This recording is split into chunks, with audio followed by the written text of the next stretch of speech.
আপনাদের মহিলাদেরকে গিয়ে আজকে মেসেজটা দিয়ে দিবেন।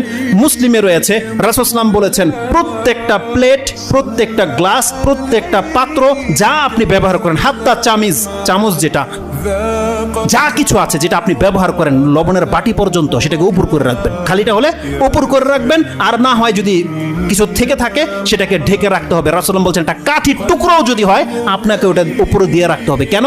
রাসূলুল্লাহ বলছেন প্রত্যেক বছরে একবার আকাশ থেকে বালা মুসিবত নাজিল হয়। যদি কোনো পাত্র খোলা থাকে সেই পাত্রতে সেই ভাইরাস পড়ে যায় আর মানুষ আক্রান্ত হতে পারে। এই হাদিসটা মুসলিমে রয়ে গেছে। এই জন্য তাদেরকে বলবেন সন্ধ্যা হলে ঘরের দরজাগুলোকে লাগিয়ে নিতে এবং হাত ধোয়া ছাড়া যেন কোনো কিছু স্পর্শ না করে। বাচ্চাদেরকে প্র্যাকটিসিং করাতে বলেন, আর প্রত্যেকটা খাদ্যের পাত্র সেটাকে ঢেকে রাখতে বলবেন। আপনাকে যদি একটা গ্লাস পানিও কেউ এনে দেয় সেটাকে বলবেন যে ঢেকে নিয়ে আসতে। এটা রাসূল সাল্লামের সুন্নাহ এবং বলেছে এ থেকে আপনি ইফেক্টেড থেকে বেঁচে যেতে পারবেন। রাসূল সাল্লাম বলছেন তুমি যখন ওযু করবে তুমি বেশি করে পানি টেনে খুব জোরে নাক ঝাড়ো। তার মানে কোনো ব্যক্তি সিয়াম নেই, রোজাদার নেই, তার মানে কতটা প্রেসার দিতে বলেছে এই ক্ষেত্রে যে পানি তোমার হলকে চলে যাক, এত বেশি তুমি পানি টানো এবং নাক ঝাড়ো, এটা একান্ত জরুরি। দ্বিতীয়ত রাসূল সাল্লাম কি বলেছে, যখন কোনো ব্যক্তি ঘুম থেকে ওঠে সেই জন্য তার হাতটাকে পাত্রে সরাসরি না ডুবিয়ে দেয়। কেন? কারণ তুমি জানো না রাতে তোমার হাত কোথায় ছিল।